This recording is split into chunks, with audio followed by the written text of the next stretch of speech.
ingerimos cuando comemos? Proteínas, carbohidratos, ¿no? Esto es lo que ingerimos. Ingerimos dieta, proteínas, polisacáridos y grasas. ¿Y esos a dónde van? Los digerimos, o de hecho van al sistema digestivo, ¿no? Los digerimos y ¿qué podemos producir? Este es páncreas endocrino por Damisa, o sea, todos entienden esto. ¿Qué podemos producir? Aminoácidos, glucosa, ácidos y grasas, ¿no es cierto? Y todo esto se tiene que absorber y va para la sangre, ¿sí? Eso es lo que pasa cuando comemos, eso lo sabemos todos. Pero es importante que entiendan que existen dos situaciones después de que yo como, que se conocen como anabolismo y catabolismo, ¿sí? ¿El anabolismo qué cosa es? La formación, o el anabolismo y la destrucción de las cosas que yo ingiero. ¿Y el catabolismo qué es? La formación, o al revés. ¿Cómo es? A ver, corríjame. Es al revés, ¿no es cierto?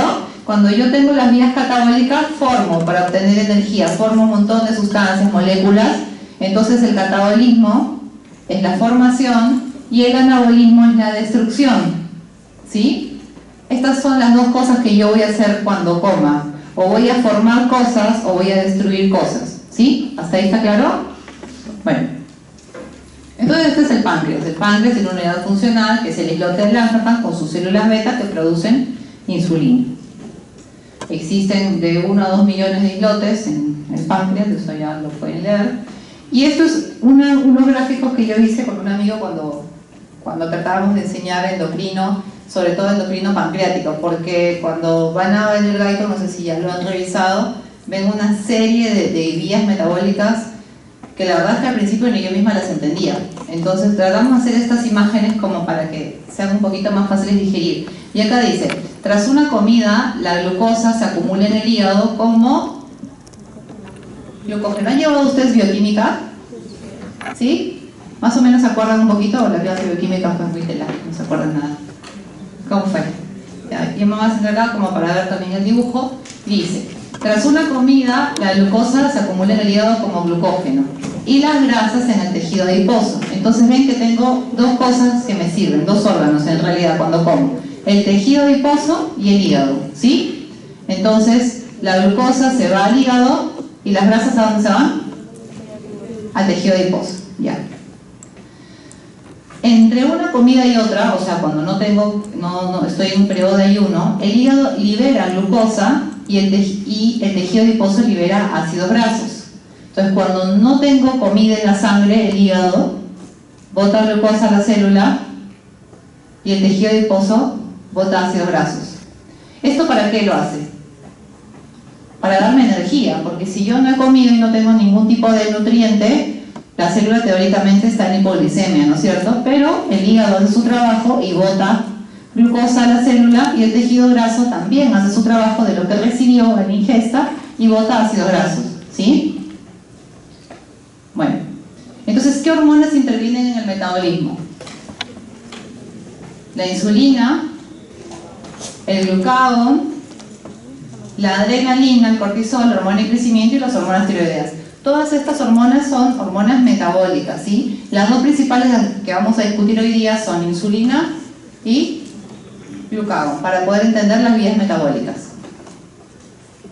Entonces, sigo con mis dibujos. Estos dibujos los decimos nosotros, ¿ah?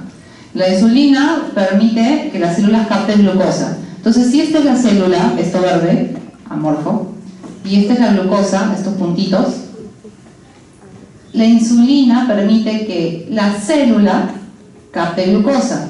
Pero para eso, ¿qué necesita? Un receptor de insulina, ¿no es cierto? Que está acá dibujado. Entonces, gracias a este receptor, esta insulina permite que la glucosa entre a la célula, ¿sí? Entonces, se ve más o menos así. Cuando la insulina se une a su receptor, este es eliminado de la superficie y permite que se diluta la glucosa e ingrese a la célula, ¿sí? Se conecta la insulina con su receptor y entra la glucosa.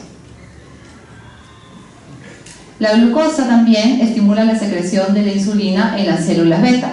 Entonces, si esta es la glucosa y esta amebita es la célula beta, y la célula beta tiene adentro un montón de vesículas llenas de insulina, cuando entra la glucosa a la célula, ¿qué libera? Más chévere, el gráfico no puede ser porque está clarísimo, ¿no? Ahí salen las bolitas de insulina. Ahora nos falta entender la parte molecular de este gráfico. Este gráfico es en macro, como para que más o menos tengan una idea de lo que pasa cuando llega glucosa al cuerpo. Sí, la insulina tiende a mantener constante la concentración de glucosa en el plasma. Entonces, si esta es la célula beta, constantemente se está liberando insulina. ¿Sí? ¿Sí? Se libera insulina. Y aquí tenemos una célula muscular o célula adiposa. Les dije que los tres órganos más importantes, ayer les dije, cuando se metaboliza la glucosa era el músculo, el tejido adiposo y el hígado. Ok. Cuando la glucosa aumenta, se libera insulina, eso ya lo tenemos clarísimo, y esta insulina o la glucosa puede ir a la célula que es tejido adiposo o tejido muscular. ¿Sí? Así. Y la glucosa se acumula aquí. ¿Ok?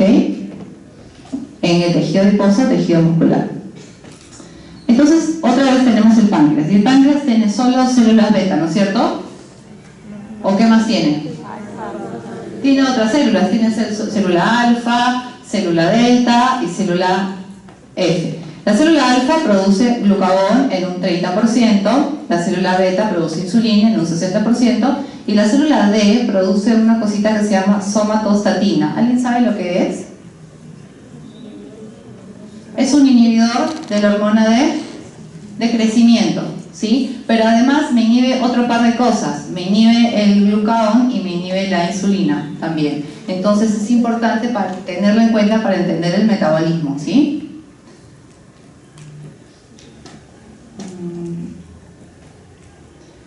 Entonces tenemos esta imagen, otra gráfica del metabolismo, donde el glucagón tiene efectos opuestos a los de la insulina. Eso es algo que tienen que tener clarísimo. Si el glucagón hace positivo, la insulina hace negativo. Y si el glucagón hace negativo, la insulina hace positivo. Nunca van a tener el mismo efecto. Esa es pregunta de examen. El glucagón tiene efectos diferentes de la insulina, tiene efectos opuestos. Entonces, el glucógeno y la insulina son las cosas que vamos a entender ahorita con esta otra imagen. Tras una comida entonces del intestino, la glucosa se va al tejido adiposo, al músculo, al hígado, al sistema nervioso y también se libera insulina gracias a este estímulo de glucosa, ¿no es cierto? Entonces esto es lo que pasa en nuestro cuerpo cada vez que comemos. Se entra la glucosa, se libera la insulina y esta glucosa se distribuye en estos órganos. Y entre una comida y otra, ¿qué pasa con los ácidos grasos, con el glucagón y con la glucosa? Entre una comida y otra significa un periodo de ayuno, ¿sí? Dijimos que en un periodo de ayuno el tejido adiposo y el músculo libera ¿qué cosa? Ácidos grasos, ¿sí? En un periodo de ayuno la glucosa tiene que encargarse de llevar glucosa ¿a dónde? ¿Dónde es más importante que haya azúcar? Al cerebro, ¿no es cierto? Ahorita nosotros estamos antes de comer en un periodo de ayuno, o sea que está difícil que tengamos un poco de azúcar, pero nuestro organismo se está encargando de llevar glucosa a nuestro sistema nervioso, ¿sí? Y también lleva del hígado glucosa, entonces del hígado lleva la glucosa al sistema nervioso y el tejido adiposo y el músculo se liberan ácidos grasos en esta ruta. Existen efectos que se producen no solo por la ingesta, sino también por el ejercicio. Por el ejercicio se incrementa el consumo de glucosa al doble de la cantidad habitual, ¿no es cierto? Entonces, si yo mando a una persona que le encuentro una glucosa en 140 a correr una vuelta al parque, ¿le va a subir o le va a bajar la glucosa?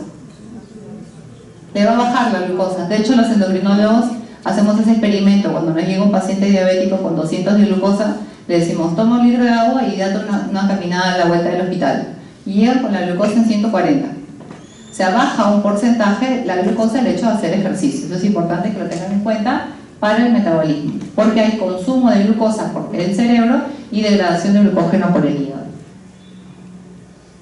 Entonces así, la gente se puso a estudiar y encontraron que existe una sustancia que se llama insulina, ¿no es cierto? ¿Cómo la descubrieron? Este hombrecito, Oskar Minkowski, en el año 1858, extirpó el páncreas de un perrito, y el páncreas de un perrito descubrió que tenía el páncreas una sustancia que se llamaba insulina. Entonces se dio cuenta que al sacarle el páncreas del perrito, el perrito sigue hiperglicemia.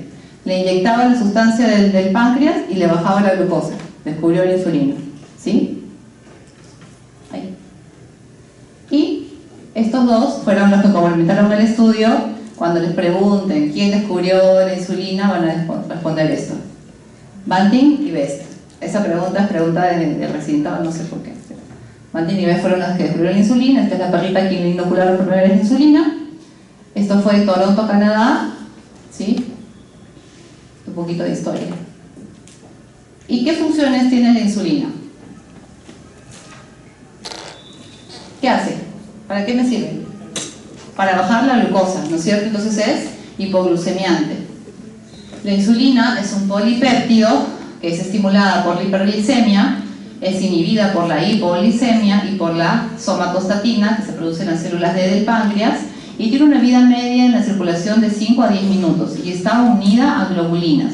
Entonces, cuando hablábamos ayer de las aminas, de las proteínas, de los péptidos, cuando les pregunten qué cosa es la insulina, ustedes van a responder que es un polipéptido. No respondan que es una hormona, porque ya pasaron por mis manos y no pueden decir que es una hormona. Es un polipéptido, ¿sí? O sea que es una proteína, no es una hormona, ¿sí? Eso es algo que tiene que nos diferencia del pueblo que cree que es una hormona.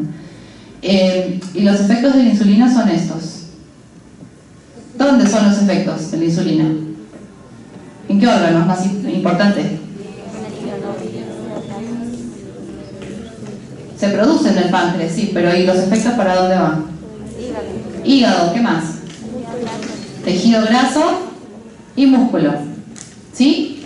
Estos son los principales órganos donde se producen los efectos más importantes de la insulina y los que nos ayudan con el metabolismo, ¿ok? Esto también es pregunta de examen. Estos órganos, ahora adelantándonos un poquito más al lado molecular, tienen receptores. La insulina no es que se meta, hablábamos de que la insulina necesitaba un receptor para que se produzca. ¿Y cuáles son esos? En el músculo están los receptores GLUT4 y en el tejido graso también están los GLUT4 y en el tejido adiposo están los GLUT2. Esto también es pregunta de examen, tienen que marcar hígado, GLUT2, tejido graso, GLUT4, músculo, GLUT4. Estos son los receptores para que sea efectiva la insulina. La insulina, hablábamos que es una hormona anabólica. Sus principales órganos blancos los acabo de graficar: hígado, tejido adiposo y tejido muscular. Tiene una función dual y tiene una función de estímulos. La función de estímulos es que estimula la síntesis de glucógeno, estimula la síntesis de grasa a partir de ácidos grasos y estimula la síntesis de proteínas a partir de aminoácidos. ¿Sí? Entonces es una función anabólica, estimula síntesis. Esa es la insulina. Estimula toda la síntesis habidas y por haber. Inhibe la degradación de proteínas y grasas. ¿Okay? Entonces, si yo les pregunto, ¿qué células requieren de la insulina para la entrada de glucosa?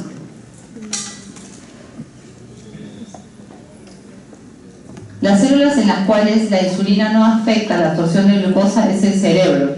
Imagínense que yo necesitara insulina para que entre glucosa a mi cerebro. Si tuviera diabetes estaría pues, vegetativa, necesitaría azúcar para que funcione. Lo otro que no afecta son los eritrocitos, el epitelio intestinal, el epitelio tubular renal y los leucocitos. Y las células en las cuales la insulina aumenta la absorción es las células musculares, el estriado liso cardíaco y otras células periféricas. ¿Sí? ¿Y cómo es la síntesis de insulina? ¿A partir de qué se forma? Esta es la versión gráfica del Guyton. Esto lo van a ver en pura letra el Guyton y es súper difícil de entender cuando lo lees por primera vez, entonces se lo he puesto en una forma un poco más gráfica. La síntesis de insulina va a partir de la preproinsulina. La preproinsulina va al retículo endoplásmico y forma proinsulina. La proinsulina va al aparato de Golgi Y esta proinsulina está conformada por 3 cadenas, esto es importante. Una cadena alfa, beta, una cadena A, B y C. ¿Sí? Estas cadenas están unidas por puentes disulfuro. En el aparato de Golgi, cuando llega esta proinsulina, se activan unas enzimas que son las enzimas proteolíticas. Enzimas proteolíticas convertasa proteína 1 y 2 y carboxipeptidasa E. Estas enzimas proteolíticas lo que hacen es hacer que se libere el péptido C. Entonces, gracias a estas enzimas, que también es pregunta de examen, se libera el péptido C. Al quitar la cadena C de esta proinsulina, ¿qué cosa es lo que me queda? A y B. Y esa es la insulina. Son 2 cadenas A y B unidas por puentes disulfuro. Entonces estamos viendo que la insulina se libera a la par con el péptido C. Y esto nos sirve para hacer diagnósticos y seguimientos cuando un paciente tiene diabetes. Eso lo vamos a ver después, más adelante. Y tenemos los otros que son los transportadores de glucosa. Yo les mencionaba que teníamos el GLUT 1, 2, 3, 4. Tenemos un montón de GLUT, tenemos hasta el 7.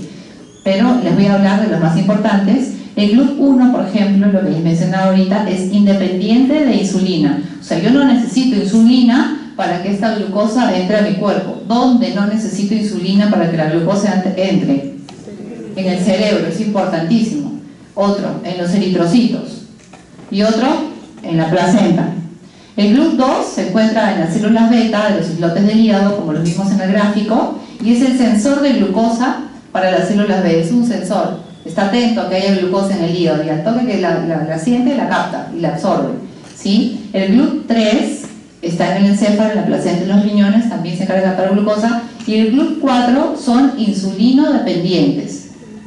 En los pacientes diabéticos tipo 2 no entra al hígado ni a la grasa, entonces la insulina aumenta en sangre. O sea, es insulino dependiente. Por eso que el músculo y el tejido adiposo tiene estos 2 transportadores de glucosa. El GLUT 4. Pregunta de examen.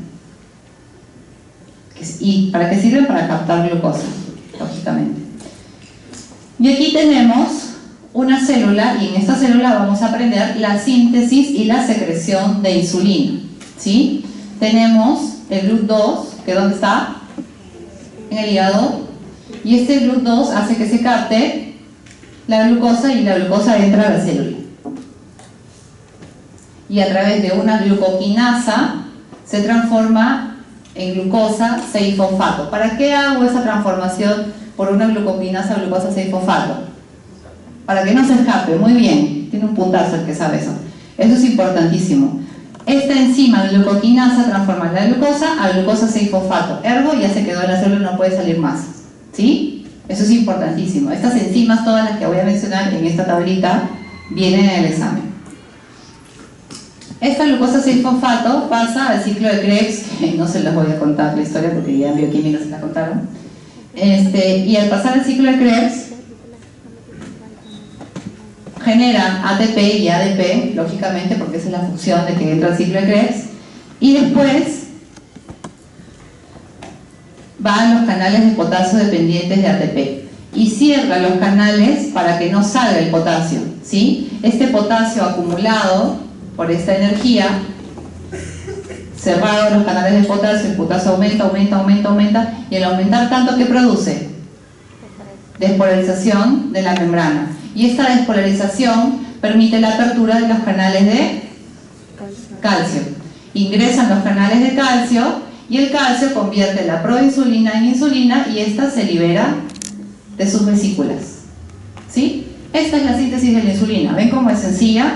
No es muy complicada. Si ustedes aprenden que la glucoquinasa convierte la glucosa en glucosa 6-fosfato para que no salga, que esta pasa el ciclo de Krebs, que en el ciclo de Krebs se cierran los canales de potasio, se abren los canales de calcio y sale la insulina, ya están graduados. O sea, eso es la síntesis de la insulina. ¿Sí? ¿Les quedó claro? Más gráfico, ¿no? Porque si se las recitaba no deben entender. Ya. Después tenemos las principales acciones de la insulina. Tenemos acciones rápidas, intermedias y retardadas. Las rápidas son el transporte aumentado de glucosa, las intermedias son la estimulación de la síntesis proteica, la activación del glucógeno, y las retardadas son el incremento de ADN mensajero por las enzimas lipogénicas. Y acá están los efectos en el músculo, en el tejido adiposo y en el hígado, que los pueden leer cuando les dejé la clase, no se los voy a recitar. Y acá están los efectos gráficos. A ver. Entonces teníamos que en el músculo estaba el GLUT4, en el tejido adiposo también estaba el GLUT4, en el hígado estaba el GLUT2 y en el páncreas también estaba el GLUT2. Y existe una acción constante entre la glucosa y la insulina. La insulina viene a ser una hormona, una proteína, un polipéptido, muy bien, anabólico, ¿ok? ¿Y qué cosa es el glucagón? ¿Qué es el glucagón? Lo contrario a... ¿Por quién es producido? Las células alfa, ¿no es cierto? Pregunta también. Producido por las células alfa, es un hiperglucemiante, tiene función. Si la insulina era, les dije que la insulina y el glucagón no se llevan, ¿no? Si la insulina hace A, el glucagón hace B. La insulina era anabólica, forma, sintetiza. ¿Y el glucagón qué cosa es entonces? Catabólico, destruye todo. Es un destructor. El glucagón también es un polipéptido y es estimulado por la hipoglucemia. Entonces necesito que se pongan en el escenario donde yo me muero de hambre, no tomo desayuno, no he almorzado, no creo que vaya a cenar y son las 5 de la tarde. ¿Qué cosa creen que se activa? ¿La insulina o el glucagón? El glucagón está desesperado, necesita sacar glucosa de donde sea y se pone a destruir cosas, ¿sí? Como Hulk, destruir. Entonces, es estimulado por la hipoglicemia y destruye ¿qué? ¿Qué destruye? Destruye lo que encuentre. Lo primero que encuentra son ácidos grasos siempre. Puede ser estimulado por aminoácidos, pero principalmente ácidos grasos. Y este glucagón es inhibido por la hiperglicemia. Una vez que destruyó todo lo que pudo, produjo glucosa, aumenta el azúcar, dice ya, ok, para. Y es inhibida por la hiperglicemia. Eso es parte del feedback positivo o negativo que hablábamos ayer. Si algo está muy alto, si funciona bien, mi cuerpo responde y lo inhibe. Si funciona mal o tengo alguna enfermedad, no va a funcionar el feedback correctamente, ¿no? Pero teóricamente es inhibida por la hiperglicemia, ¿sí? Tiene un tiempo de vida media en sangre de 5 minutos y actúa principalmente en el hígado. Entonces, aquí vamos a entender qué es lo que pasa en el ayuno y qué es lo que pasa en el lado postprandial. Esto, lo vuelvo a repetir, lo he puesto solamente en gráficos, no le he puesto casi nada de texto, porque quiero que entiendan que existen 4 vías. ¿Cuáles son las vías más importantes metabólicas? Glucógeno, gluconeo, glucólisis, glucogenólisis. Y están en chino, ¿no? Porque siempre me las dicen, no sé cuál es cuál, no sé cuál forma, no sé cuál destruye, no sé cuál va en el ayuno. Entonces la idea de esta clase, los que han venido, es que se vayan con la idea de cuáles son las vías del ayuno y cuáles son las vías en el estado postprandial. Yo hice la especialidad de diabetes en Argentina y cuando fui a la primera clase, lo primero que me enseñaron fue esto. Yo me quería morir, porque dije, yo ya pasé por bioquímica hace 1000 años, no recuerdo qué cosas son los GLUTs, o sea, pensé que me iban a enseñar insulinas nuevas, nuevos metabolismos, no. Resulta que este es el encerarculil de la diabetes. Si yo sé esto, puedo manejar a un paciente diabético con toda naturaleza. Yo no lo sabía hasta hace un par de años, así que ahora se las voy a enseñar a ustedes. Entonces, en las vías del ayuno, tenemos que son activadas por glucagón, que es la vía catabólica, ¿no es cierto? Y son inhibidas por la insulina. Entonces en el ayuno se producen todas las vías catabólicas. Mi organismo necesita formar glucosa o destruir glucosa de alguna forma para tener energía. ¿Cuáles serían entonces las vías? La primera es formar, gluconeogénesis, formación de glucosa nueva. Esta se produce en el ayuno prolongado. Entonces anoten esto, pregunta de examen, las 2 diapositivas siguientes que les voy a poner todo bien, ¿eh? Entonces, gluconeogénesis, formación de glucosa nueva. Entonces, si yo no tengo comida, mi cuerpo tiene que formar glucosa. ¿Me queda claro? ¿Cómo se llama esa vía?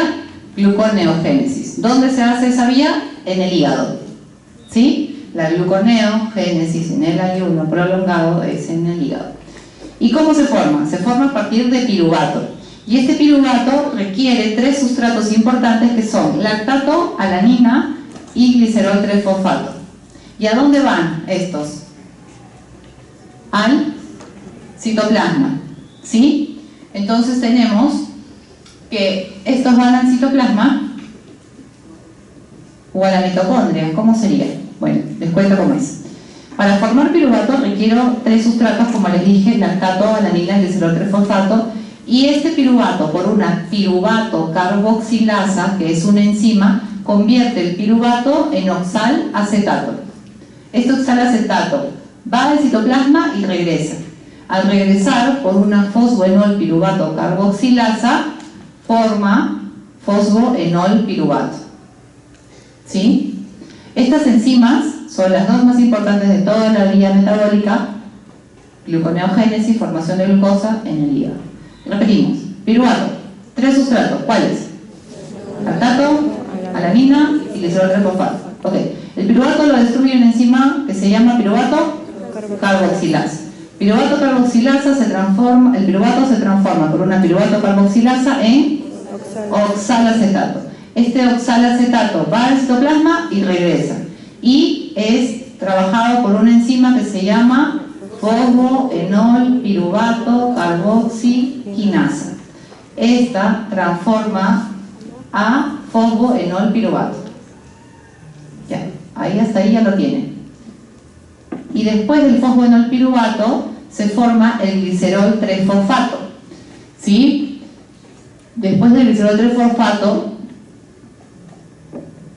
se forma la fructosa 1,6-bifosfato, y por una fructosa 1,6-bifosfatasa se forma la glucosa 6-fosfato, y por una glucosa 6-fosfatasa, glucosa. ¿Sí? Esta es la vía de la gluconeogénesis del ayuno, ¿sí? Donde se forma glucosa por piruvato y por estas 1, 2, 3, 4 enzimas más importantes. No les he puesto las demás porque es confundirlos. Estas son las que vienen por el resto de la vida, vienen en todas las clases. Entonces es así. A partir del piruvato se forma glucosa en el ayuno. ¿Quién activa esta vía? El glucagón, porque es catabólico. ¿Y quién la inhibe? La insulina, porque es anabólica. Ok. Y después en el ayuno tenemos otra cosa que se llama la glucógenolisis. ¿Qué cosa es la glucógenolisis? Lisis, destrucción. Glucógeno, destrucción de glucógeno, ¿sí? Pero antes de entender la glucógenolisis, yo tengo que entender la glucogenogénesis. ¿Cómo yo voy a saber destruir algo si no sé ni siquiera cómo se forma? Entonces, se los pongo aquí, dejamos pausa y nos vamos a entender la glucogenogénesis. La glucogenogénesis se produce en el estado postprandial, ¿sí? En el estado postprandial. Yo acabo de comer, entonces mis profesores de Argentina me decían un ejemplo: tú, Blanca, imagínate la glucogenogénesis como que acabas de comer y tienes ahí todo mezclado y te sobra un montón de calentado. ¿Qué haces con ese calentado? Lo pones a la refri. Entonces es tu comida. Después de haber comido, pongo mi tupper, pongo todos mis tuppers y los pongo a la refri. Esto es el glucógeno, un tupper en la refri. Así nunca se van a olvidar. Después de comer, me sobra comida y hago mi tupper y lo meto a la refri. ¿Ya? Entonces es la formación del glucógeno, es un polímero de cadenas ramificadas de glucosa, se forman en el hígado y en el músculo, y es para tener energía para más tarde. ¿A dónde va? A la refri. Y este glucógeno, que ya lo formé, que ahí está la vía acá abajo, que se la van a aprender después, yo se les voy a enseñar despacito. Cuando yo estoy en ayuno, ¿qué decíamos que pasaba? Me estoy desesperada por azúcar. Entonces tengo 2 opciones: o formar azúcar o degradarla. ¿Y qué degrado? Glucógeno. Entonces voy a la refri y saco mi tupper. ¿Sí? Eso es la glucógenolisis. Sacar el calentado de la refri. Entonces yo comí este glucógeno, lo comí, lo calenté, lo guardé. Eso se llama glucogenogénesis, que se produce en el estado postprandial. Y cuando estoy en ayuno, saco el tupper de la refri. ¿Y qué hago? Lo degrado. Glucógeno glucogénolisis. Este glucógeno se degrada a través de la glucógeno fosforilasa, solo se produce esta degradación en el hígado y en el músculo, ¿sí? Y situaciones, esto ya para patología, que no cuenten con estas enzimas, con la glucógeno fosforilasa y con las enzimas desramificantes que destruyen todos estos enlaces, pueden generar estados de hipoglicemia crónica. Hay gente que tiene enfermedades raras que no cuenta con esas enzimas. Al no contar con esas enzimas puedo tener otras enfermedades que me produzcan hipoglicemia, porque no tengo de dónde sacar azúcar, ¿sí? Entonces, mientras funcionen mis enzimas son la glucógeno fosforilasa y las enzimas desramificantes unidas a la glucosa 6-fosfato, destruyen el glucógeno y me hacen la glucogénolisis. Esta acción es activada por el glucagón en el hígado, es activada por la epinefrina en el músculo y es inhibida por la insulina. ¿Sí? ¿Les quedó clara esta explicación? Después me lo van a decir ustedes. A ver. Entonces, en el estado postprandial, a ver, vamos despacito. En el estado del ayuno, ¿qué pasa? Gluconeo, forma azúcar y destruye el glucógeno, glucogénolisis. En el estado postprandial formo glucógeno y ¿qué más hago? Glucólisis, porque si acabo de comer tengo que destruir lo que acabo de comer, ¿no? Esto es para que, por simple metabolismo. Esto es activado por la insulina y es inhibido por el glucagón. Entonces existe una degradación del azúcar en el citoplasma de todas las células del organismo. Es una vía metabólica que oxida la glucosa para obtener ¿qué cosa? Energía. Este es el objetivo de la glucólisis, obtener energía, degradar el azúcar que me acabo de comer para tener energía, para poder hablar, respirar, tener energía. Y convertir glucosa en 2 moléculas de piruvato. ¿Sí? Entonces necesito ahora que me digan cuáles son las vías del ayuno.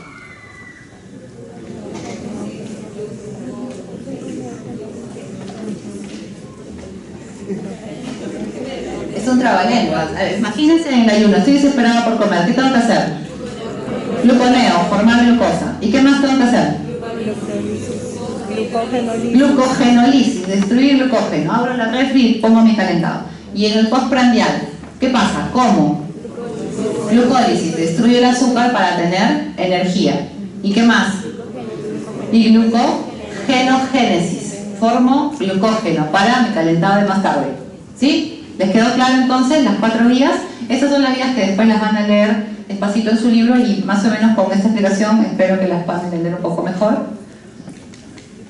Es importante que se acuerden que las del ayuno son activadas por el glucagón porque son estados catabólicos los del ayuno, y este ayuno se asemeja con un estado catabólico como el que tenemos en la cetoacidosis diabética. En la cetoacidosis diabética tenemos estados catabólicos que son activados justamente por estas vías. Es por eso que yo les mencionaba, como diabetóloga me tuve que clavar estas vías de memoria de ida y de vuelta para poder entender qué pasaba en la cetoacidosis. Y eso es algo que ustedes tienen que tener con la fisiología. La fisiología no es para jalarlos, aprobarlos, es para que ustedes entiendan qué cosa funciona bien, para que después cuando funcione mal, acierten en el tratamiento correcto y específico para cada cosa, ¿sí? Por eso es que tienen que aprenderlo. Entonces ya estamos claros con el ayuno y el postprandial. Y lo que les hablaba hace un momento de diabetes es que se produce la hiperglicemia por diferentes situaciones.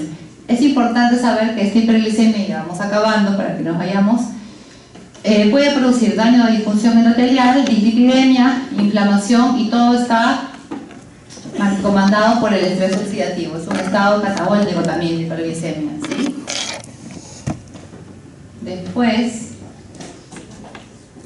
esto es diabetes en el músculo, en el hígado y en el tejido adiposo, ¿sí? Entonces tenemos que en el músculo y en el tejido adiposo en la diabetes pasan cosas. ¿Y qué? Vamos a entender qué cosas pasan. A ver esto. Una pausa vamos a hacer. A ver si escuchan. Para que entiendan qué cosa es diabetes. No sé si tiene audio. Este es mi ídolo. Ahí no tiene audio, pero ahí lo que estaba descubriendo es una nueva molécula. No tiene audio esto, ¿no? ¿Veis? Sí. ¿Tiene? Sí. ¿Y cómo? A ver. ¿Cómo está?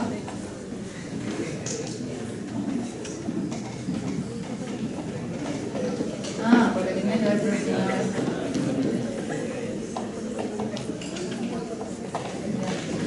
¿Ya está?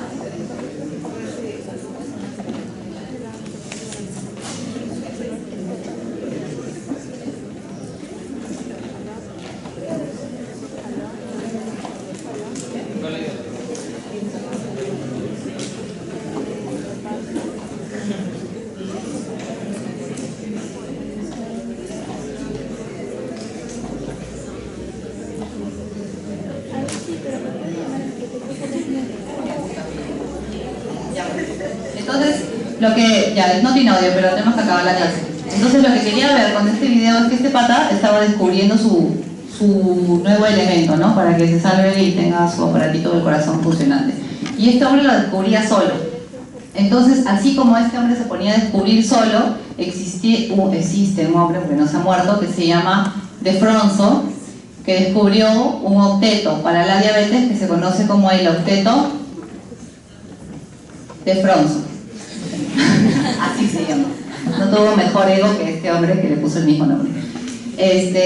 Y al descubrir el octeto de Fronzo, lo que nos enseñó a las personas que nos dedicamos a manejar diabetes es saber qué órganos se encuentran alterados en la diabetes, ¿sí? Al entender yo qué órganos se encuentran alterados en la diabetes, ¿puedo dar un mejor tratamiento, sí o no?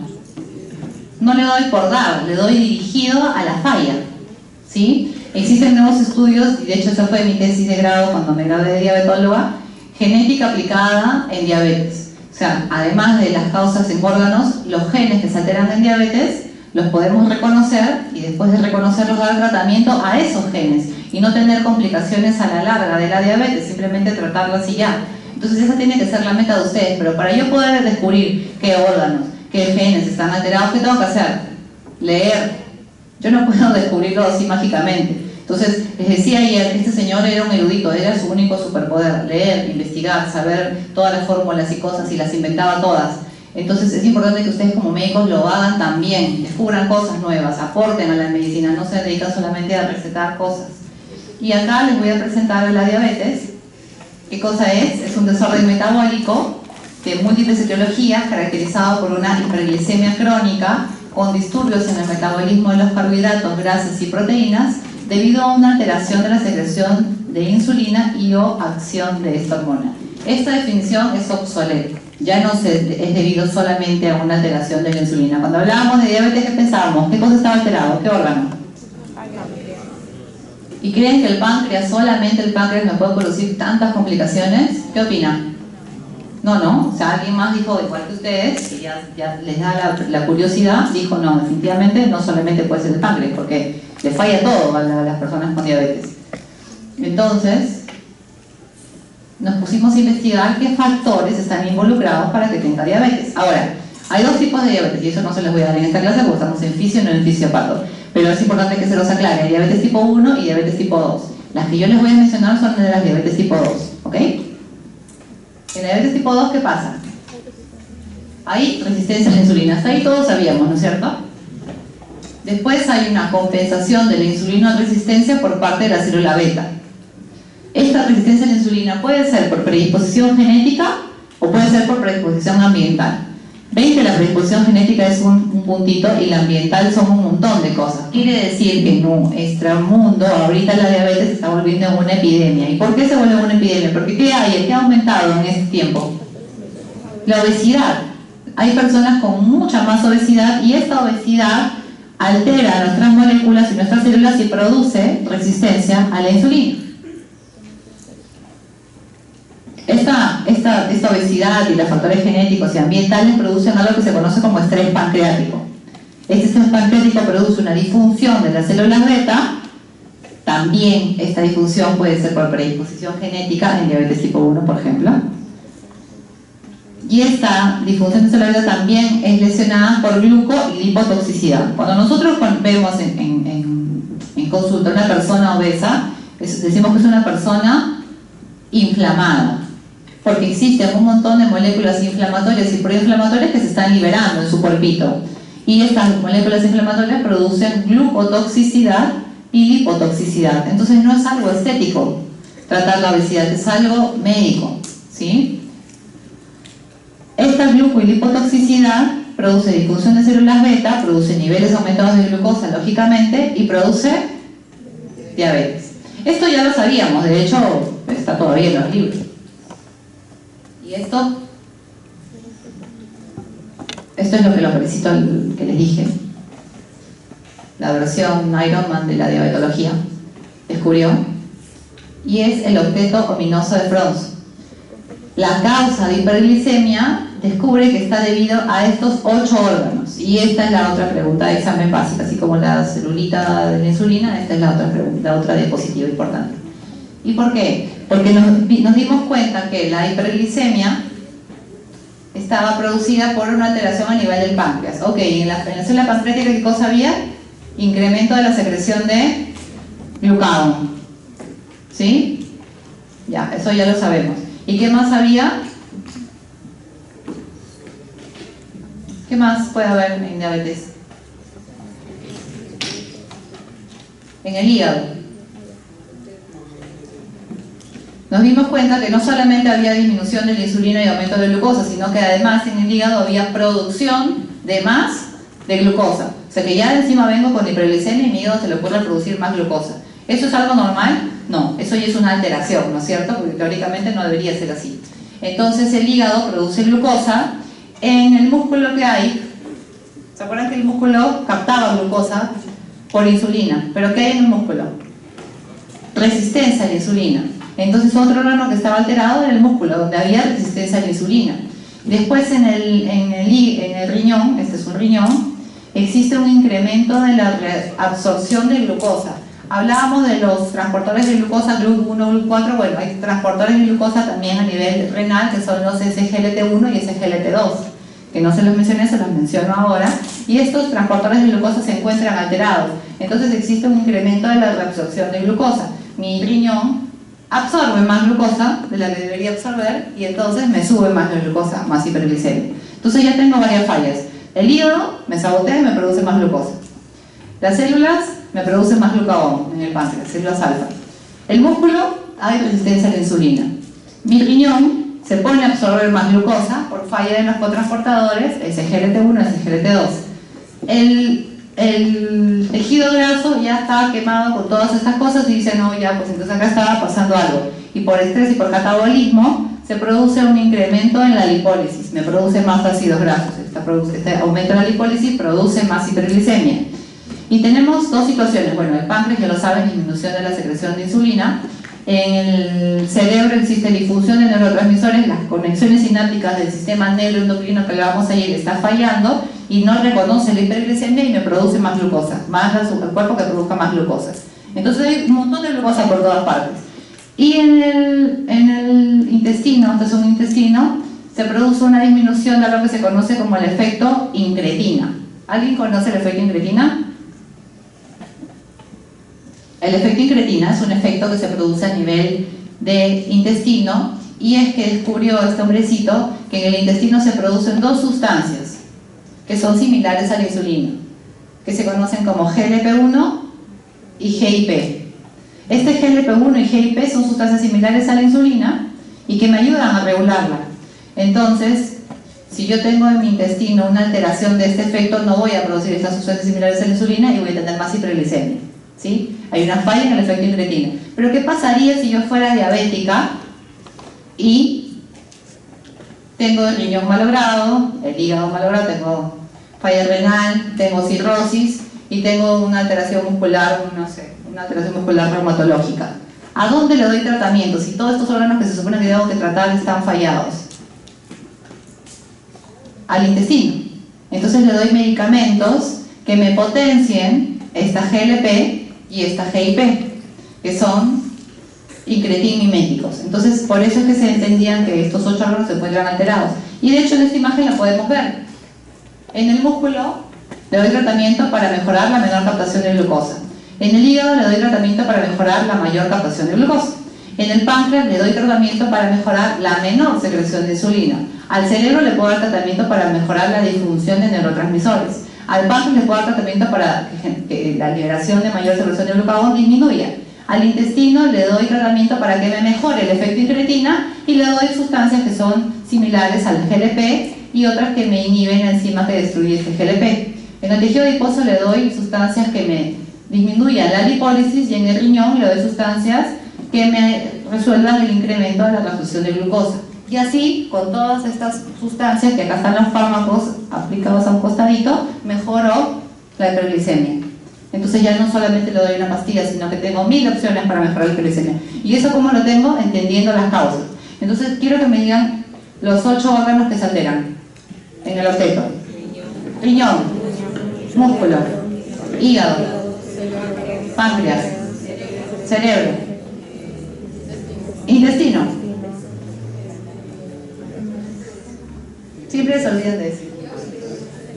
Tejido adiposo. Muy bien. Esa es pregunta de examen.